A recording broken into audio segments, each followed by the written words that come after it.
Hello student, स्वागत है आप सभी का एक बार हमारे चैनल विद्या क्लासेस फैमिली में। तो जैसा कि आपको पता है, प्रीवियस ईयर यूपी टीजीटी का पेपर हम सॉल्व कर रहे हैं। तो आज नेक्स्ट लेक्चर देखिए इसका, क्वेश्चन नंबर 26 से आगे हम स्टार्ट करेंगे। ओके, तो 26 क्वेश्चन क्या कह रहा है देखो आपसे। ये डिफरेंशियल इक्वेशन से आया क्वेश्चन है, काफ़ी इजी क्वेश्चन है। इसमें आपसे ये पूछा था सिर्फ इसका ऑर्डर फाइंड करना है। तो आपको क्लियरली दिख रहा है कि इसमें एक बार डेरिवेटिव है, तो जितनी बार डेरिवेटिव होता है उसके ऑर्डर उतने होते हैं। तो सिंपल इसका एक ऑर्डर है, क्योंकि इसमें एक ही सिर्फ डेरिवेटिव है। अगर इसमें डिग्री पूछते तो इसमें देखो फर्स्ट ऑर्डर की डिग्री कितनी है, 3, तो इसमें डिग्री 3 हो जाता है इसका। ठीक है, काफ़ी इजी क्वेश्चन था। नेक्स्ट क्वेश्चन देखो। नेक्स्ट क्वेश्चन आपका डायनामिक्स से आया था क्वेश्चन। ये आपसे पूछ रहे कि a stone throne up in up is catch by the thrower after 6 second, what will be the velocity of stone after 2 second of its throwing। तो इसमें कहा गया है कि एक पत्थर को ना, हिंदी में देखो क्या बोला गया कि एक पत्थर को ऊपर की ओर फेंकने के 6 सेकेंड बाद उस पत्थर को पकड़ लिया जाता है। तो कहते हैं कि फेंकने के 2 सेकेंड पश्चात उसका क्या है, वेग क्या होगा उसका। ठीक है, तो ये काफ़ी इजी क्वेश्चन है, इक्वेशन क्वेश्चन से हो जाएगा, आप देख सकते हो। तो पहले तो इसमें ये बोला है कि दो जो स्टोन है ना आपका, वो टोटल कितना फ्लाइंग हो रहा है। देखो वो stone throne up is catch by the thrower after 6 second, यानी कि जिसने फेंका है उसने 6 सेकेंड में उसको पकड़ लिया। तो इसमें टोटल टाइम फ्लाइंग का फॉर्मूला लगा दो, T=2u/g। तो उससे क्या नहीं मिलेगा आपको, उससे स्टोन की वेलोसिटी फाइंड कर सकते हो आप। तो इसमें टी की वैल्यू 6 सेकेंड है, 2u, और जी को जी भी रख लो। तो यहाँ से u की वैल्यू आपके पास आ जाएगी u=3g।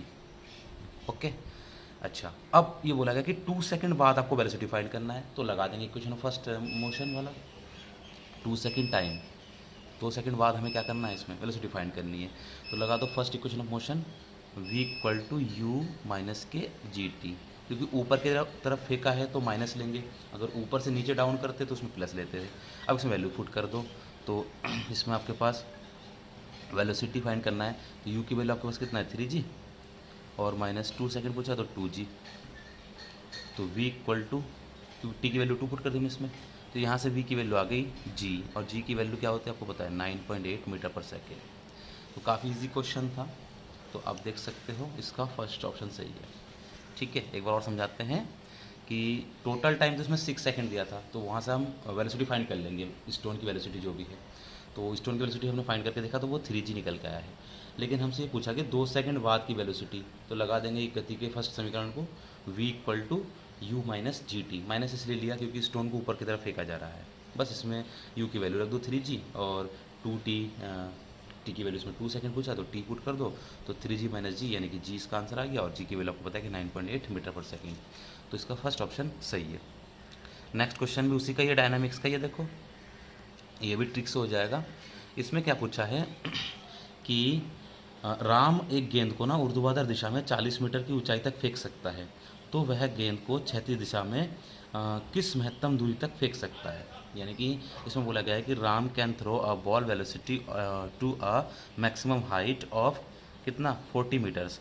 तो कहते हैं then he can throw the ball in horizontal direction to which maximum distance. तो देखो ये इसमें एक सिंपल ट्रिक आपको ये ध्यान रखना है। ट्रिक क्या है कि अगर हम किसी गेंद को ऊपर ऊपर जितनी दूरी पे हम फेंकते हैं, मान लीजिए वो h, यानी कि हॉरिजेंट वर्टिकली, यानी कि 90 डिग्री पे समझ लीजिए। ट्रिक ध्यान से देखना कि अगर हम ऊपर किसी गेंद को जितनी दूरी पे हम फेंक सकते हैं, तो ध्यान रखना हॉरिजेंटल पे ना उसका डबल फेंक सकते हैं। यानी हॉरिजेंटल पे क्या हो जाएगा, इसका डबल। अगर ऊर्ध्वाधर आप किसी पार्टिकल को जितनी ऊंचाई पे फेंकोगे, तो हॉरिजेंटल पे वो उसका डबल डिस्टेंस ट्रेवल करेगा। जैसे कि इस क्वेश्चन में क्या था कि हम ऊर्ध्वाधर कितना फेंक रहे थे, 40, तो हॉरिजेंटल पे क्या हो जाएगा, उसका डबल। तो सीधा इसमें 80 टिक कर देंगे। ठीक है, काफ़ी इजी क्वेश्चन है, ये ट्रिक आपको आगे ध्यान रखना है। क्लियर। नेक्स्ट क्वेश्चन देखिए।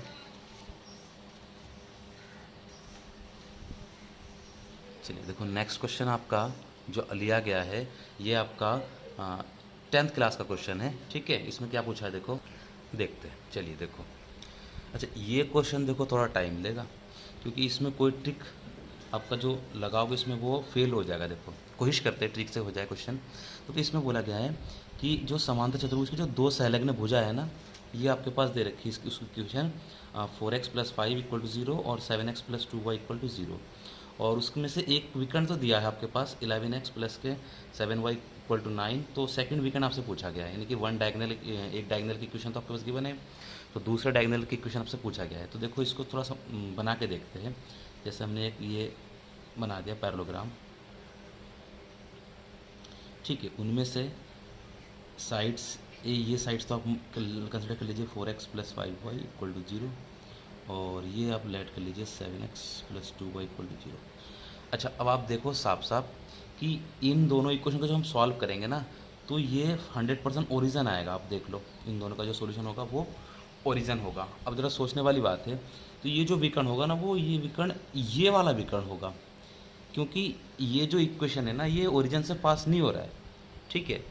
और इसीलिए विकर्ण, इस विकर्ण का समीकरण ये इस विकर्ण का समीकरण होगा आपका 11x + 7y = 9, क्योंकि इन दोनों का जो इंटरसेक्ट पॉइंट है वो ओरिजिन है। तो जो नेक्स्ट विकर्ण होगा वो इससे पास होगा, इस पॉइंट से, ओरिजिन से। अब आप ऑप्शन में देखोगे ना, चारों ही ऑप्शन आपके ओरिजिन से पास हो रहा है। देखो, ये भी ओरिजिन से पास हो रहा है, ये भी ओरिजिन से पास हो रहा है, ये भी और ये भी। तो कौन सा एग्जैक्ट सही होगा, इसके लिए एक लॉन्ग प्रोसेस में आपको बता देता हूँ।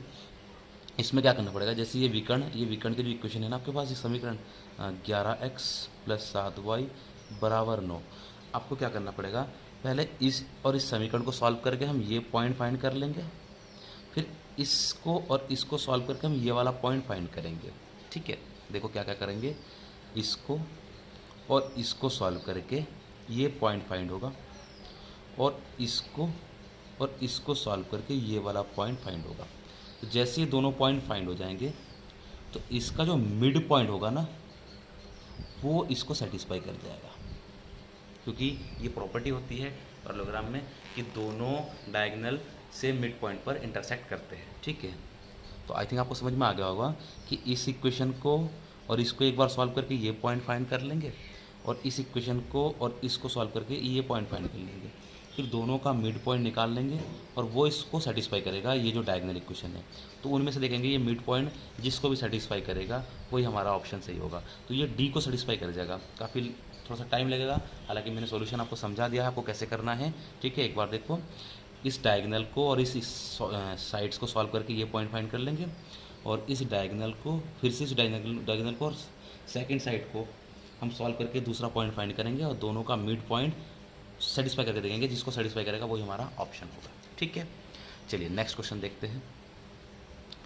ये ट्रिग्नोमेट्री से आया क्वेश्चन। इसमें बोला गया कि इफ़ x + 1/x, देखो इसमें ट्रिक्स हो जाएगा क्वेश्चन। x + 1/x = 2 cos π/5। तो आपसे पूछा गया कि x⁵ + 1/x⁵ की वैल्यू पूछी आपसे।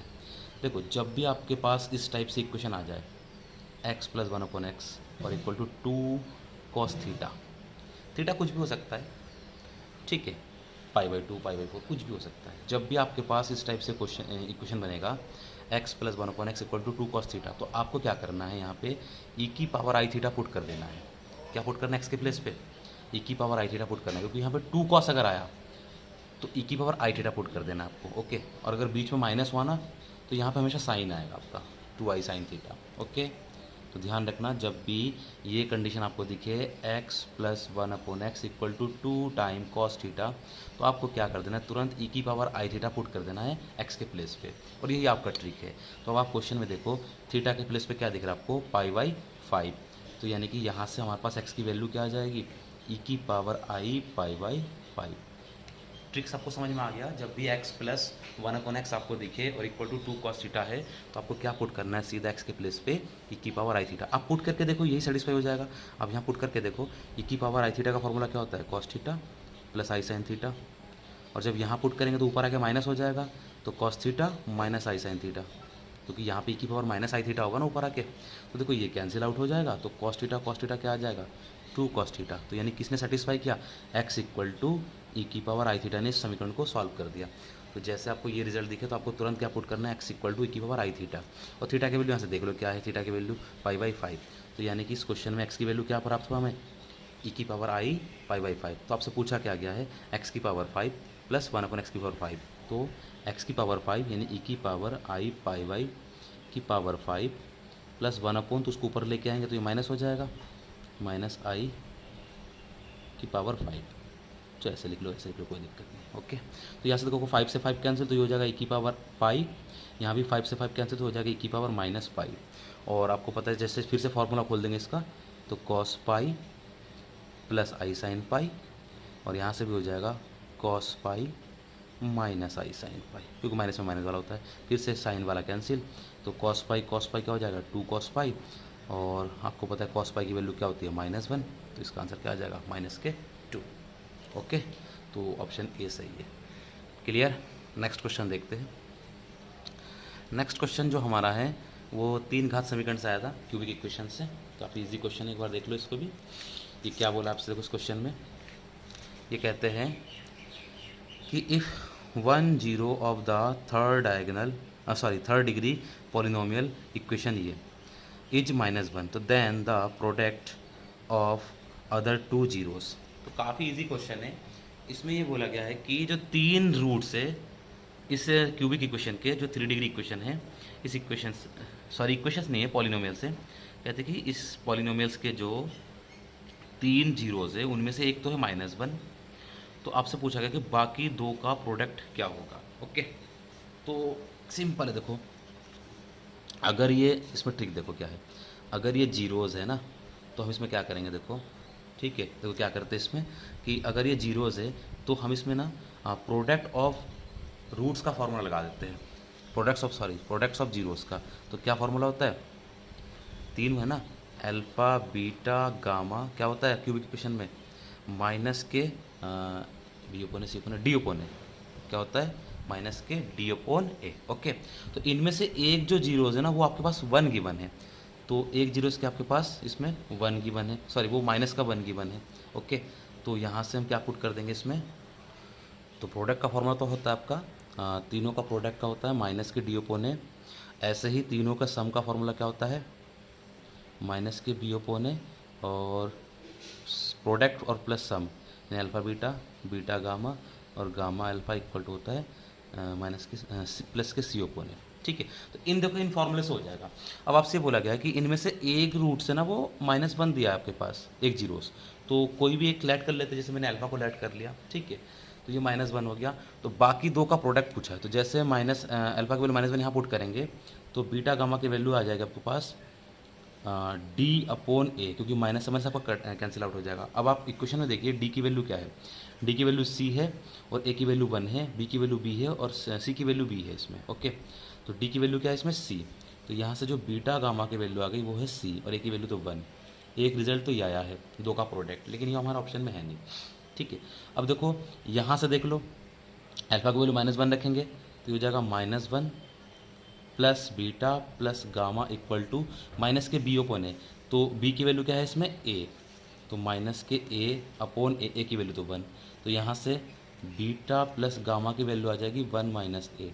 ओके, और लास्ट रिजल्ट पाते हैं, देखो इस पर अल्फ़ा की वैल्यू यहाँ पे भी रखेंगे -1 और यहाँ पे भी रख देंगे -1, तो इन दोनों में से माइनस तो कॉमन आ जाएगा, तो अंदर बचेगा बीटा प्लस गामा, और ये क्या लिखा आपके पास बीटा गामा और इक्वल टू सी अपॉन ए, और सी की वैल्यू देख लो क्या है इसमें बी है। ओके, अब अल्फ़ा प्लस बीटा की वैल्यू आपके पास गिवन है क्या, इसकी वैल्यू है 1 माइनस ए, और जैसे इसमें रख देंगे तो यहाँ से हो जाएगा आपके पास a -1 और प्लस के beta gamma equal to b, इनको उठा को उधर भेज देंगे, तो बीटा गामा इक्वल टू आ जाएगा b माइनस ए प्लस 1। देखिए 2 का प्रोडक्ट आपके पास ही आ गया, b माइनस ए प्लस 1, तो कौन सा सही दिखाई दे रहा है आपको, b minus A plus 1, option A सही है। थोड़ा सा फिर से आपको बता देते हैं इसमें क्या किया, इसमें वो तीनों फार्मूले का यूज़ करना पड़ा, जीरोस का प्रोडक्ट, जीरोस का सम और जीरोस के 2 का प्रोडक्ट और फिर सबका सम। तो सबको फर्क पता है, ये फार्मूला आता है माइनस के डी अपोन ए, माइनस के बी अपोन ए और सी अपोन ए। ओके, तो यहाँ से एक जो जीरोस है वो -1 है, तो आप कोई किसी को भी लेट कर सकते हैं, जैसे मैंने अल्फ़ा को लेट कर लिया, तो यहाँ पुट करने से बीटा गामा की वैल्यू आ गई, डी की वैल्यू हमने इस इक्वेशन से रख दिया, डी की वैल्यू क्या है, डी की वैल्यू है सी, तो माइनस के सी और ये माइनस माइनस कैंसिल, तो इसकी वैल्यू आ गई सी, और जब तीनों का सम करा तो इसमें माइनस वैल्यू रख दी 1, तो यहाँ से अल्फ़ा प्लस बीटा की वैल्यू आ गई बी ओपोन ए माइनस के, तो बी की वैल्यू इसमें है ए, तो ये माइनस के ए, और तो इन दोनों का सम आ जाएगा 1 माइनस के ए। और इसमें से भी देखो ये अल्फ़ा और ये अल्फ़ा, इनमें भी -1 रख दिया और दोनों में से कॉमन लिया, तो बचा बीटा प्लस गामा, ओके। और यहाँ बचा बीटा गामा, इसी की वैल्यू फाइंड करनी थी आपको, ठीक है। और अल्फा बीटा प्लस गामा की वैल्यू ऑलरेडी निकाल रखा हमने, 1 माइनस है यहाँ पुट कर दिया, तो बीटा गामा की वैल्यू आ गई, इसको उठा के उधर भेज दिया, तो ये आपका आंसर आ गया। ओके, चलिए आज के वीडियो में यहाँ तक करते तो 31 तक, बाकी हम नेक्स्ट वीडियो में करेंगे। Thank you.